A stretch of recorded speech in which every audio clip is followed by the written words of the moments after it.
¿Y qué pasa, Humphries? Cuando estaba en Finlandia, me encontré con una situación bastante graciosa. Vi a una gaviota caminando sobre las aguas al típico estilo Jesucristo. Y, obviamente, tras esta experiencia algo bíblica, me puse a reflexionar. ¿Por qué el hielo flota? Todos lo sabemos, puesto que lo hemos visto. Pero esto no es tan simple y común como pensamos. Así, la mayoría de sólidos son más densos que en su estado líquido. Es decir, una pieza de hierro sólido se hundiría en el mismo hierro líquido, al igual que una roca sólida se hundiría en roca fundida. Esto se debe al comportamiento de las partículas en los diferentes estados de la materia. Como podéis observar, en el estado sólido las partículas se encuentran más juntas, mientras que en el estado líquido y aún más en el gaseoso, las partículas se encuentran más separadas. Es por eso por lo que observamos una densidad que aumenta a medida que pasamos desde el estado gaseoso hasta el sólido, con una intermedia fase de líquido. Pero claro, también hay que entender qué es esto de la densidad.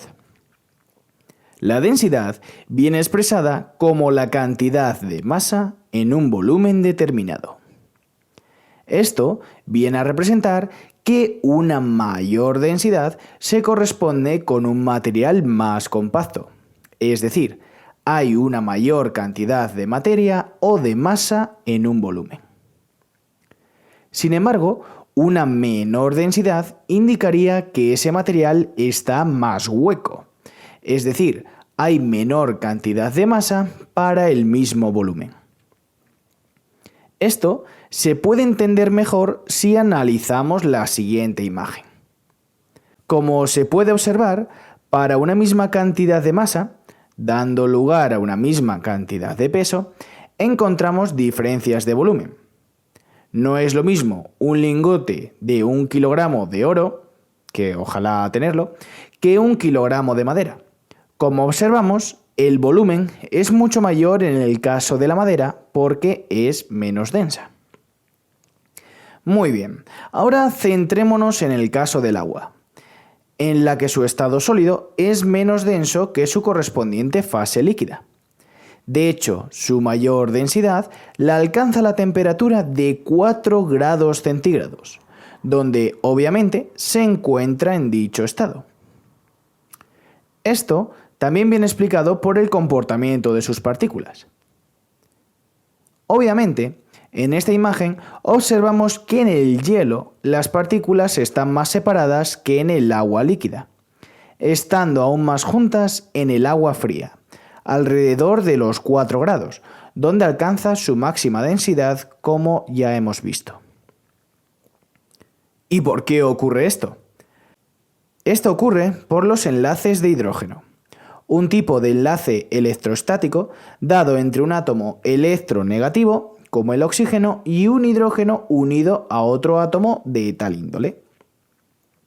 Aquí observamos que en el estado sólido los enlaces de hidrógeno son estables, mientras que en el estado líquido los enlaces de hidrógeno están constantemente rompiéndose y formándose, permitiendo que sus partículas, por consiguiente, estén más juntas y por tanto dé lugar a una fase más densa.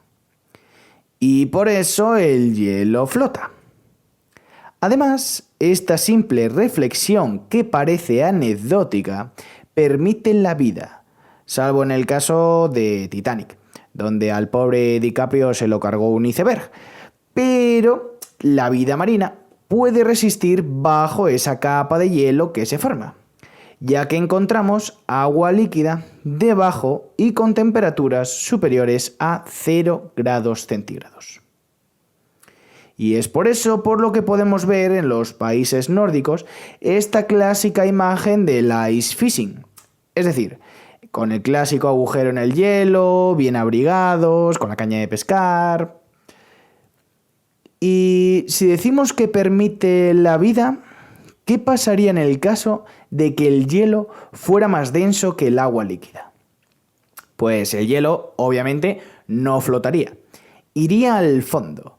Y si va al fondo, los rayos solares no podrían calentarlo en tal medida. De tal manera que no se podría derretir. Y si no se derrite nunca, llegaría un punto en el que año tras año ese agua, sea de un lago o de un mar, se fuera congelando sucesivamente y se fuera acumulando, dando, finalmente, un lago o mar continuamente congelado, con una fina capa superficial de agua líquida, a modo de lo que podemos ver en las películas de Star Wars con este típico planeta helado.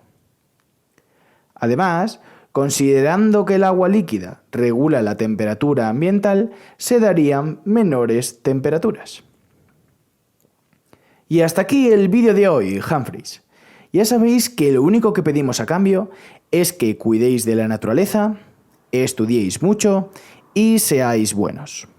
¡Hasta la próxima!